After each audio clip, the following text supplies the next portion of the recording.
Today. We're going to go through some devotions this week. It's Holy Week. Yesterday was Palm Sunday, and we had the opportunity to look at Jesus entering Jerusalem. Yesterday, we were talking about how the Israelites, when Jesus came in, they met him on the road with these palm branches, and they laid them out before him, and they were, praising Jesus. They were excited that he was coming in, and they had the eyes on the heavenly kingdom. And they were excited that they got to see the living, perfect will of God in action, the Son of God, the Messiah. And we ended that whole idea at the very end. The religious leaders saw what was happening, and they were trying to come up with a way that they have to get rid of him. The whole of Jerusalem is rallying around Jesus, and that's not good for them. It has to end. And so we're going to pick up today. Jesus is staying up in Bethany. He's staying with his friend Lazarus and Mary and Martha. That's where the disciples are all at.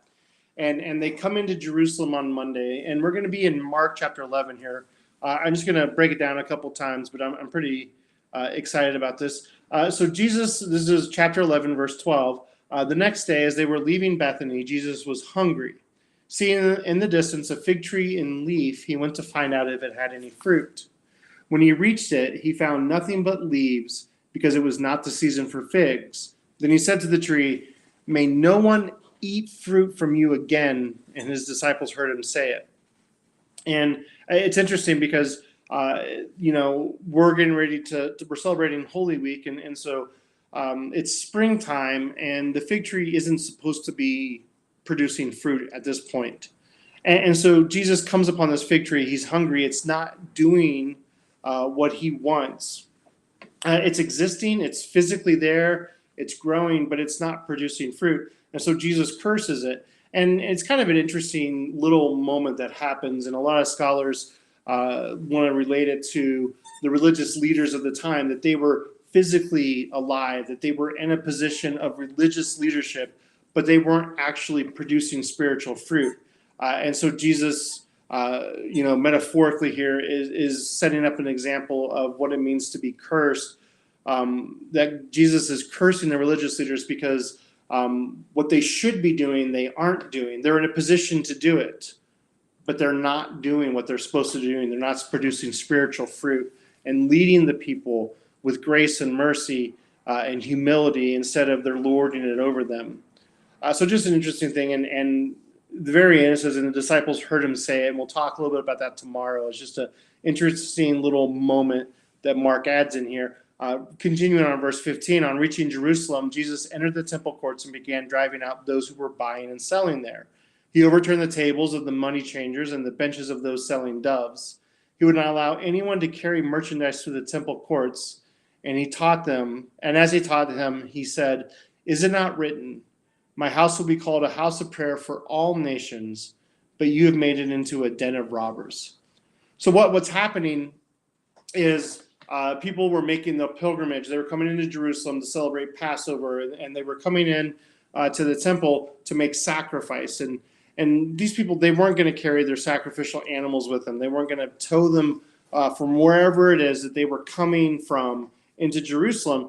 And so they were going to be able to buy these sacrificial animals in the temple. And that's a great service. I mean, the people are looking at this going, hey, people are coming in. Let's make it easy on them to come into Jerusalem. They can get their animals for sacrifice here. There's a couple things that are happening here. One is the temple used a different currency than Rome did. And so you would have to go and like if you visit a foreign country, you would take US dollars and exchange it for their dollars. And there's always a rate of exchange, and there's a fee a part of it. But the thing that is important here is that they were being charged an exorbitant fee to exchange the Roman coin for temple coins. And then, paying the exorbitant exchange fee, they would go and buy these animals at a high price, at a premium price. And so both the money changers and the sellers of the sacrificial animals were making a profit, and not just, I mean, not like a small margin. They were making a large profit off of this thing that they were doing, off of making this easy for them. And Jesus was frustrated because in the temple, in the presence of God, like the temple is the center of not just the religious life of the Jews, of the Israelites, of the Jewish people. It is the center of everything. It is their identity. It is who they are. God's presence is there, the mercy seat, the Holy of Holies. And these people were coming to make sacrifice to worship God. And these people were in the temple courts making exorbitant profit off of these people. And so Jesus was frustrated because it had become a storefront instead of a house of prayer. So Jesus calls them out. And this is always the funny thing for me. This is the what would Jesus do bracelets that probably a lot of us wore, some of us probably still wear. And the intention is when people say, well, what would Jesus do? WWJD, it's that Jesus would be kind and gracious and merciful and loving. And I agree with all those attributes of who Jesus is.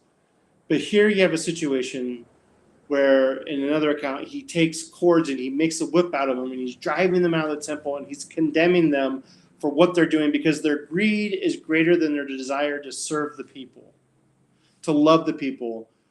And so Jesus is driving them out. So whenever people say, what would Jesus do? I say, well, it'd be anywhere from forgiving them, loving them, to condemning them, driving them out. And something happens really interesting here in verse 18. So Jesus is teaching them that his house is a house of prayer for all nations. Everyone is welcome to come into it, be a house of prayer, but you've made it a den of robbers. Your greed has taken over the things of your heart. So Jesus is looking at their heart. And then verse 18, the chief priests and the teachers of the law heard this and began looking for a way to kill him, for they feared him because he was going to overturn the religious systems that they were comfortable with. That benefited them. It didn't benefit the people who were seeking God. It benefited them because they were the religious leaders, the chief priests and the teachers of the law.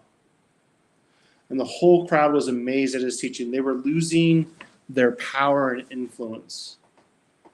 I think the bottom line for me is when I think about this moment, I can say and do all the right things. I can look religious and super pious and holy and like a righteous man. But if my heart is corrupted, if my heart is corrupted by sin and the desires of my heart that are contrary to God, man, I'm no different than these other people. And that's true for us. And so we have to understand and we have to look at this. And just like the people in Jerusalem on Palm Sunday had their eyes set upon a heavenly kingdom, the eyes shifted to a broken world, as we talked about yesterday, into a broken kingdom. And so I see the brokenness in my own life, and I have to allow God to come in and heal and to transform and change what's in here.